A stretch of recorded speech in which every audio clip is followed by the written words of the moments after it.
a period with this everlasting being stepped into time.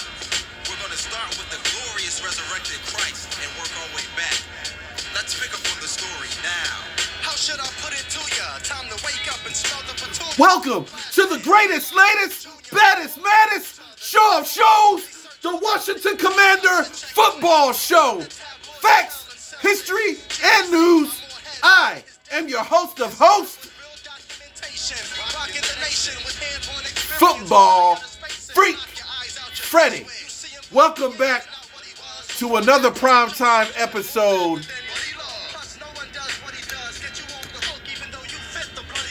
Welcome to another episode of the Washington Commanders Football Show. I am back as promised. Hope you like my hat. I am back as promised, and today we're going to talk about the defensive line for the Washington Commanders. And before we get to that, let's take a look at the news, the Commanders news. They recently updated their preseason schedule, and I went over it last week, but I'm going to go over it this week in more finer detail. The Commanders finalized the 2025 preseason schedule. Their preseason opener will take place at Gillette Stadium against the New England Patriots on August 8th with a 7:30 p.m. kickoff on CBS. The second preseason game will be versus the Cincinnati Bengals. The Commanders will play at home, of course, at Northwest Stadium. That'll be on August 18th at 8 p.m. The broadcast will be on ESPN. And the final game will be August 23rd against the Baltimore Ravens. I think they play in Baltimore. It hasn't been announced yet whether they're playing in Landover or if they're playing in Baltimore. But that game will be on August 23rd, and it'll be at noon. Also from the news, the Commanders have signed first-round pick out of Oregon, offensive tackle Josh Connerly Jr. The 6'4", 315-pounder is a physical blocker in the run game who knows how to finish, but he thrives most of all as a pass blocker. And back in 2023, he was a part of an offensive line in college that allowed just 5 sacks all that season. And that season, he allowed just 1 sack, 2 quarterback hits, which helped him post a 76.9 pass blocking grade. So the Washington Commanders have signed first-round pick Josh Connerly Jr., and he's doing well in OTAs. And who knows, he could possibly start on the offensive line and protect Commanders quarterback, Rookie of the Year last year, Jaden Daniels. So, also in the news, there were 3 standouts from the Commanders' OTAs, the OTA practice and workouts. Trey Amos, the cornerback that was selected in the second round out of Ole Miss, has made the most of the 7-on-7 drills. He held his own against several team veterans. One of his more impressive plays, he managed to stay upright on his feet, and he got tangled up with wide receiver Michael Gallup and got under a tip pass, got an interception on the second play of the drill. Other standouts in the OTAs, impressive rookie from last year out of Michigan, Mike Sanderstill, out of Michigan, the great rookie cornerback last year that had a wonderful season, that led the team in interceptions with 2. He's applied his skills and what he knows about the defense, and he's been impressive all throughout, knocking down passes, intercepting passes. He's been great at his position, and you know that they originally got him to play in the slot, but last year they put him on the outside corner, and he did awesome. So, not sure what's going to happen this year with the acquisition of Troy Amos out of Ole Miss. He may possibly start. He's looking very good himself. So they may move Mike back to the slot where he thrives anyway. But either or, he's going to do well. Also, another standout in the OTAs is quarterback Jaden Daniels.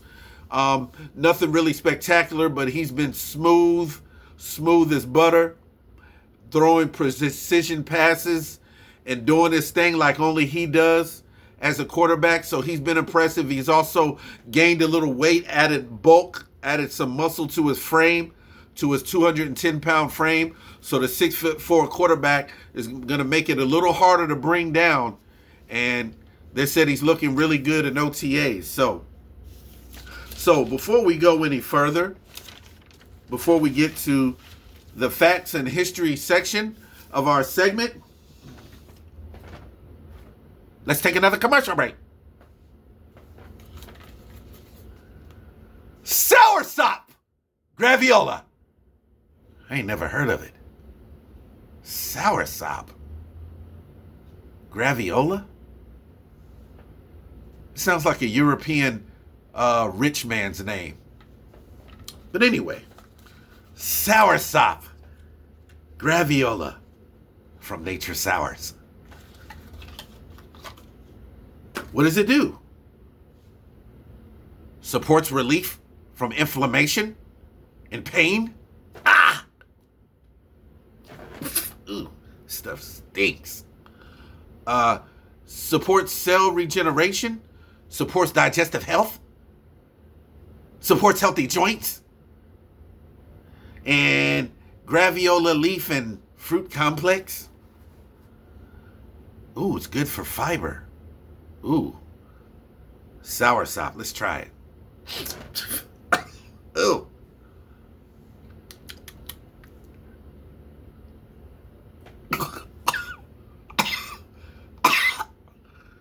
Soursop Graviola. Also good for fiber.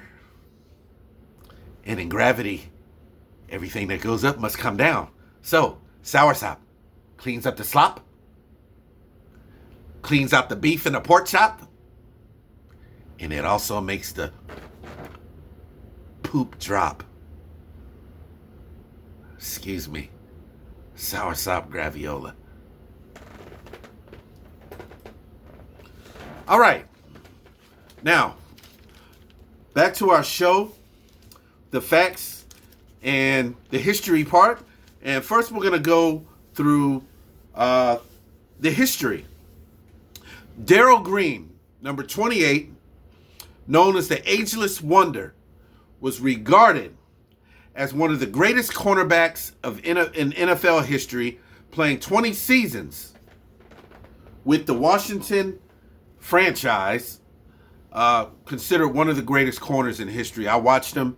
He was drafted in 1982 out of Texas A&I, and he became one of the strong links in the chain of the Washington Super Bowl teams. He played in 295 games. Green was known for his blazing speed. I'm going to show you that in a moment. An incredible longevity. He played 20 years for the same franchise. Wow. 295 games. He earned 7 Pro Bowl selections. Helped Washington win 2 Super Bowl titles. He was inducted into the Pro Football Hall of Fame in 2008. Darrell Green, for his career, had 54 interceptions, and he had 6 run back for touchdowns. So, let's take a quick look at this Washington great. Darrell Green. Bullet Bob should be number 1 fastest man, not Darrell Green. 2 things were true of Darrell Green throughout his entire career. 1, he was always the fastest guy in the league. And 2, it felt like he was always the oldest guy in the league. Darrell Green is number 1 on our list because he was so fast for so long. Snap to Brown from the 39. Quick slant into the hands of Darrell Green. He's gone! Touchdown! Washington Redskins! I just don't get this guy. I mean, I was with him my rookie year. He was like 48 years old or something crazy, and he was still unbelievably fast.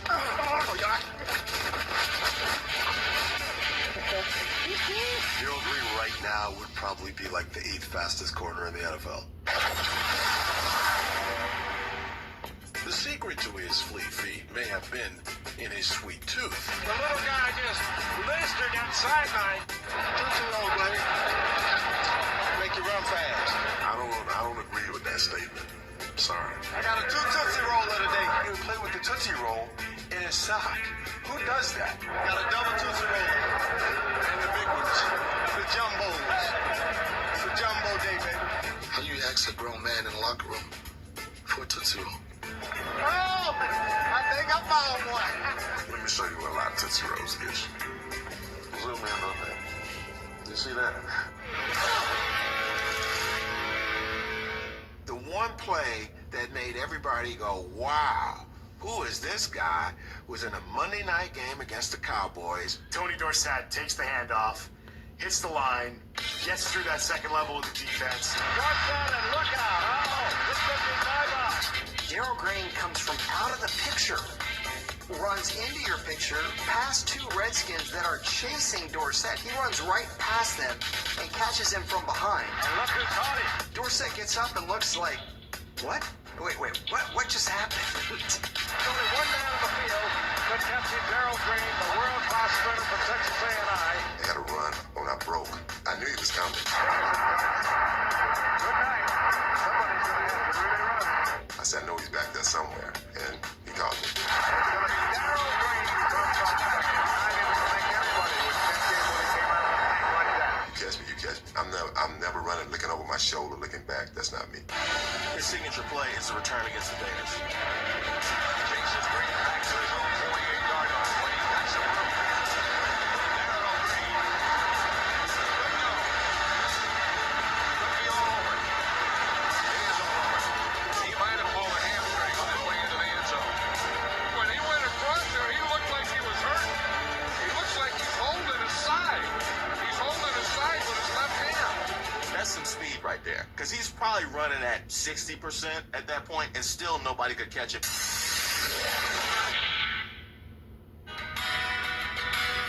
Daryl Green did finish number 1, but that doesn't mean the race wasn't close. Number one's got to be. Daryl Green has to be number one. He told you he was the fastest guy on the field, and he shoved it down your throat. Yeah. Woo! Boy, you didn't move me. I was the fastest kid in my neighborhood. I was the fastest kid in my elementary school. I was the fastest kid in my college, the fastest kid in my conference. Daryl Green was fast, and he played fast. But if Bob Hayes raced Daryl Green, there's not a chance in hell that Daryl Green would beat Bob Hayes. None. He did win like NFL's fastest man every year for a few straight years, didn't he? Daryl Green is the fastest guy in the NFL, and he proved it there. Daryl Green was pretty impressive. And perhaps he is somebody who could have gone out and won a gold medal. But you know what? He did it. I guess the only way we would ever know who really was the fastest player in NFL history was if Daryl Green ever got to cover Bullet Bob Hayes when both of them were in their prime. That was a great race. That was like watching a 100-yard dash at the Olympics or something. That would have settled the argument, and that would have been the sight to behold.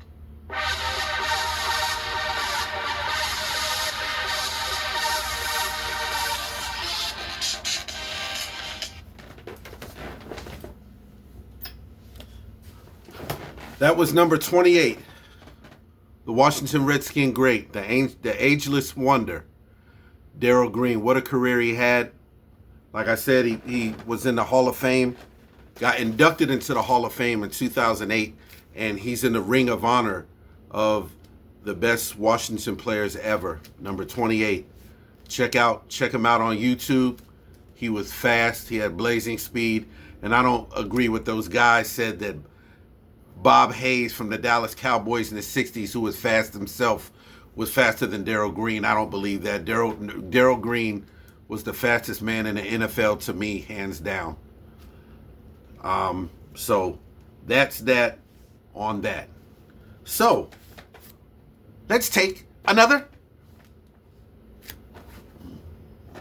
commercial break.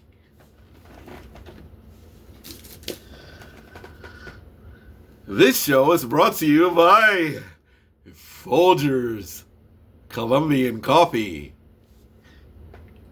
Hey, can I tell you guys a secret?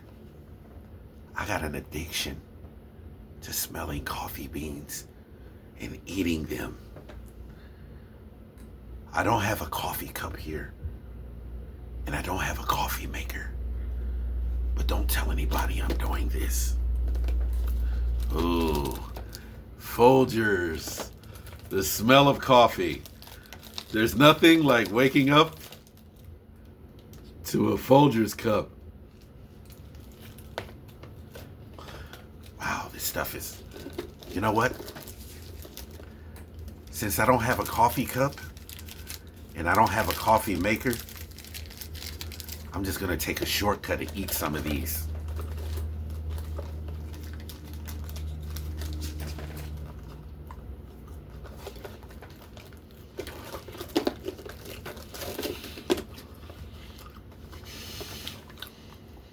Tastes better drinking it than eating it. There's nothing like waking up to a cup of Folgers Colombian in your cup.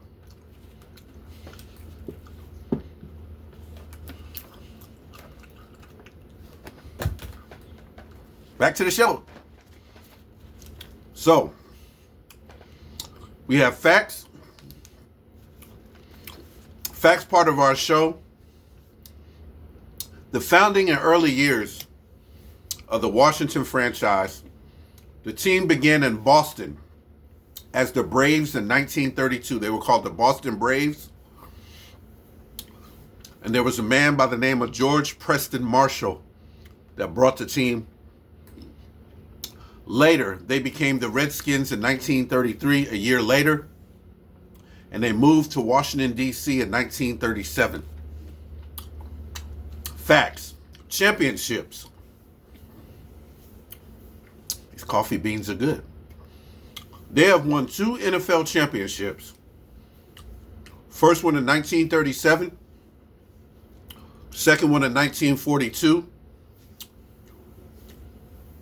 And the Washington Redskins, as they were called then, won 3 Super Bowls. Super Bowl 17, 1982. Super Bowl 22, 1988. Super Bowl 26, 1992. Facts.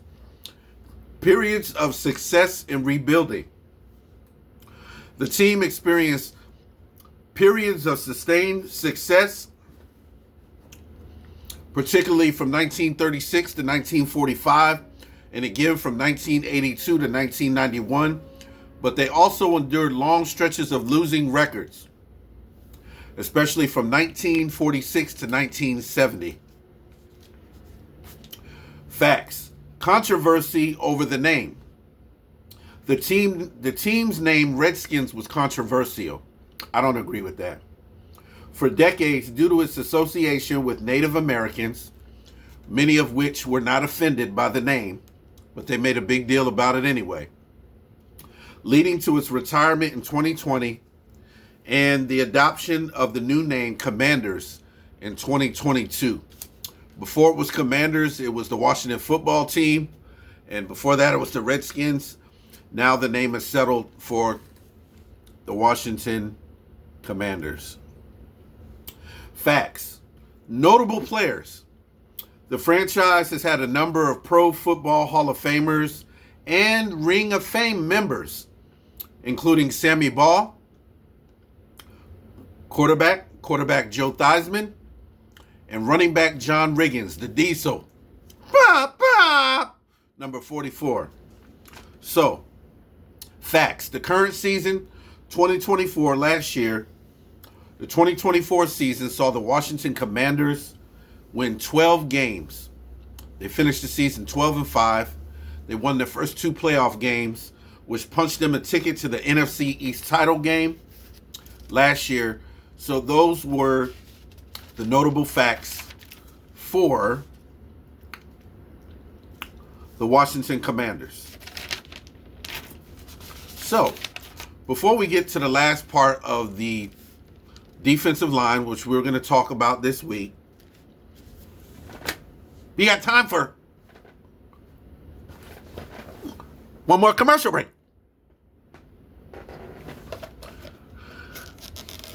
Nabisco wheat thins. So thin you can't hold it. Sun-dried tomato and basil. God, these things really are thin. Sun-dried tomato and basil. Now I see why they call these wheat thins. You can't even hold them. 100% whole grain.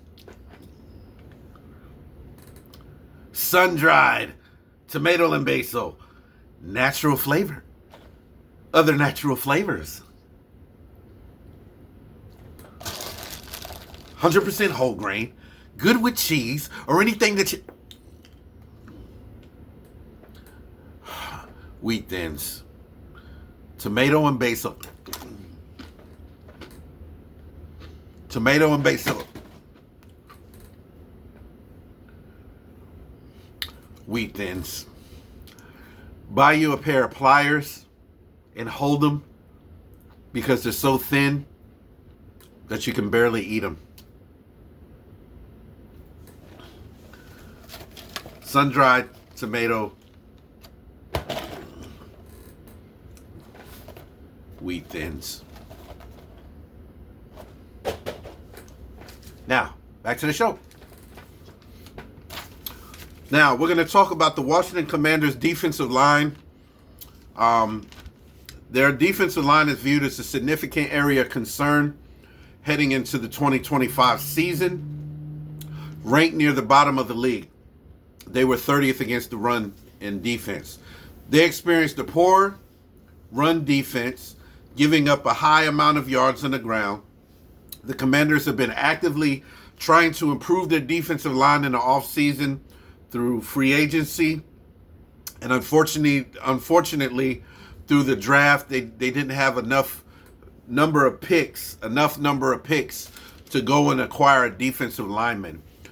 There were a few free agency additions that they went out and got before the draft. They added several defensive linemen in free agency, including Jake Martin, Eddie Goldman from the Atlanta Falcons, Dietrich Wise from the New England Patriots, and Javon Kinlaw, the 27-year-old that played with the New York Jets. He signed a 3-year, $45 million deal.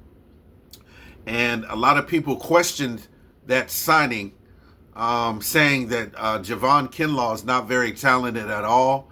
But I say hold up, back up on that, and give him a chance. Give the guy a chance. You know, he's in a new system with the Commanders. Give him a chance. He might be in the defense that he's been shaped to play in. And maybe when he played with the New York Jets, it probably wasn't the kind of defense that featured his talents. So maybe coming over to the Commanders with Coach Dan Quinn and Joe Witt in their defensive scheme of things, I believe that Javon Kinlaw has talent, and I believe that he will do well.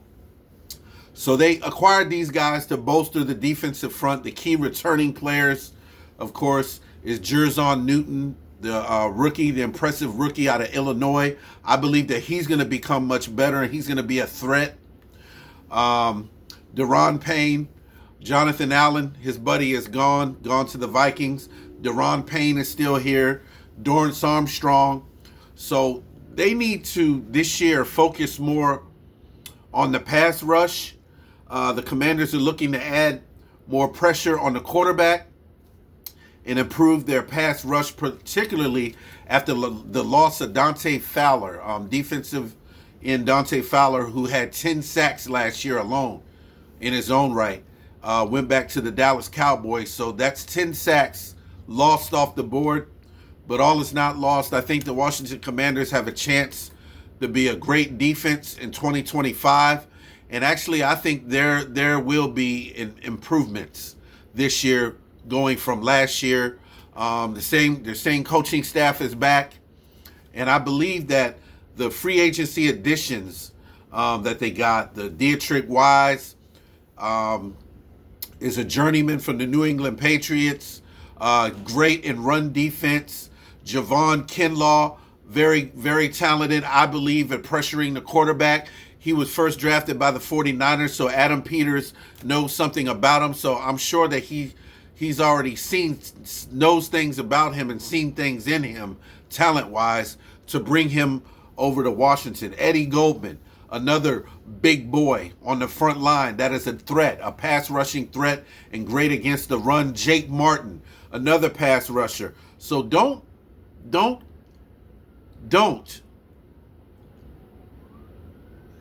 count your chickens just yet, because these guys are in OTAs right now. They're practicing, and I believe that this defense is going to be built up. And who knows, before the season starts, they might go out and get another pass rusher. There's still Jadeveon Clowney with the Carolina Panthers. He's still available on the market. Who knows, they might get him. And there's still a possibility, a lot of people don't think so, but they could probably still go out and get Hendrickson from the Cincinnati, Trey Hendrickson from the Cincinnati Bengals, because they are no longer talking, or it doesn't look like they're on any positive contract terms as far as him going back to Cincinnati. So there might be a chance that we can snag him. The Washington Commanders defense in 2024 was ranked 13th in the NFL for total yards allowed per game, 326.9. They allowed an average of 189.4 passing yards, ranked number 3, and unfortunately 137.4 rushing yards per game, which ranked them 30th horribly near the bottom of the league. So they were decent in sacks. They got 43 sacks last year, ranking 11th in interceptions. They were lower than the league average, ranking 26th in interceptions. We're going to take a look at the secondary next week on next week's segment.